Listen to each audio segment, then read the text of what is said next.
નમસ્કાર મિત્રો અને વડીલો, તમારું બધાનું ગુજરાતી સ્ટોરી ચેનલમાં સ્વાગત કરું છું. ચરિત્રહીન. દરેક સ્ત્રી અને પુરુષ 2 મિનિટનો સમય કાઢીને અચૂક વાંચજો. જો આ સ્ટોરી તમને પસંદ પડે તો આ ચેનલને સબસ્ક્રાઈબ, લાઇક, શેર અને કમેન્ટમાં અભિપ્રાય જરૂર આપજો. બાજુમાં રહેલ બેલ આઇકનને જરૂર ઓન કરજો જેથી તમને અવનવી સ્ટોરી સાંભળવા મળે.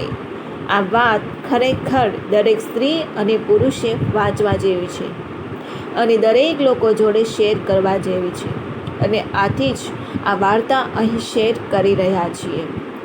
છેલ્લે સુધી વાંચજો અને દરેક લોકો જોડે શેર કરજો એવી નમ્ર વિનંતી છે. સંન્યાસ લીધા પછી ગૌતમ બુદ્ધે અનેક ક્ષેત્રોની યાત્રા કરી હતી. એક વખત તેઓ એક ગામડામાં ગયા હતા જ્યાં એક એવો પ્રસંગ બની ગયો જે આજે પણ ઘણા લોકોને બોધ આપતો રહ્યો છે. ચાલો જાણીએ એ પ્રસંગ વિશે. એવું તે શું થયું કે એક નાનકડા ગામડામાં બનેલી આ ઘટના આટલી બધી પ્રખ્યાત થઈ ગઈ? તેઓ ગામડામાં ગયા ત્યારે તેની પાસે એક સ્ત્રી આવી અને તેને કહ્યું કે તમે તો કોઈ રાજકુમાર લાગો છો. શું હું જાણી શકું કે આ યુવાવસ્થામાં તમે ગેરવા વસ્ત્રો પહેરવાનું શું કારણ છે? આથી બુદ્ધે વિનમ્રતાપૂર્વક જવાબ આપ્યો કે 3 પ્રશ્નોના જવાબ શોધવા માટે તેઓએ સંન્યાસ લીધો છે. આથી સ્ત્રીએ પૂછ્યું કે એ કયા 3 સવાલ છે?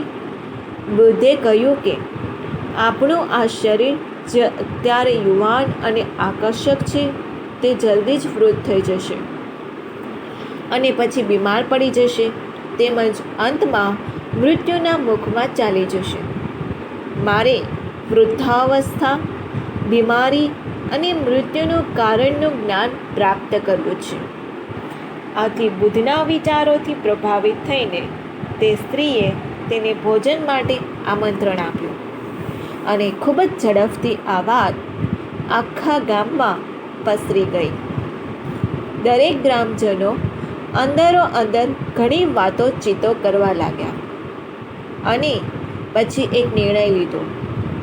તેઓએ બધા એક સાથે ભેગા થઈને બુદ્ધ પાસે ગયા અને આગ્રહ કર્યો કે તેઓ તે સ્ત્રી પર ભોજન કરવા માટે ન જાય, કારણ કે તે સ્ત્રી ચરિત્રહીન છે. આથી બુદ્ધે ગામના મુખ્ય અને પૂછ્યું કે શું તમે પણ માનો છો કે આ સ્ત્રી ચરિત્રહીન છે? ત્યારે મુખ્યએ કહ્યું કે હું શપથ લઈને કહું છું કે તે ખરાબ ચરિત્રવાળી સ્ત્રી છે. તમે તેના ઘરે ન જાઓ. ત્યાર પછી બુદ્ધે મુખ્યાનો ડાબો હાથ પકડ્યો અને તાળીઓ વગાડવા માટે કહ્યું. મુખ્યાએ કહ્યું કે હું એક હાથે તાળી ન વગાડી શકું, કારણ કે મારો બીજો હાથ તમે પકડી લીધો છે.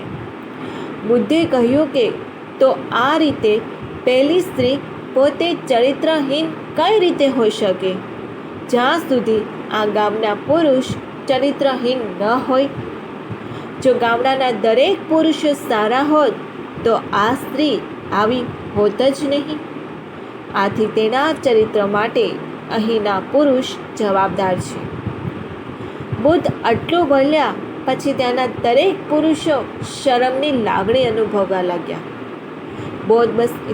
બોધ એટલું જ છે આમાં કે કોઈ પણના ચરિત્ર વિશે ટિપ્પણી કરતા પહેલાં આપણું ચરિત્ર પણ તપાસી લેવું જોઈએ. અને એક હાથે ક્યારેય તાળી વાગતી નથી. તમને આ પ્રસંગ કેવો લાગ્યો તે કમેન્ટમાં અવશ્ય જણાવશો. અને બોધ આપતી આવી વાર્તા ઘણી વખત આપણા જીવનમાં ઊંડી અસર પાડે છે. જો તમે ઈચ્છતા હો કે અમે અવનવી વાર્તાઓ અને પ્રસંગો તમારા સુધી પહોંચાડીએ તો કમેન્ટમાં જણાવજો, જેથી અમને બીજા નવા પ્રસંગો, વાર્તાઓ શેર કરવાની પ્રેરણા અને અમે તમારા માટે અવનવી જાણવા જેવી સ્ટોરી લાવતા રહીએ. જો આ સ્ટોરી તમને પસંદ પડી હોય તો દરેક લોકો જોડે શેર કરજો અને આ ચેનલને સબસ્ક્રાઈબ કરવાનું ન ભૂલતા. સાંભળવા માટે તમારા બધાનો ખૂબ ખૂબ આભાર.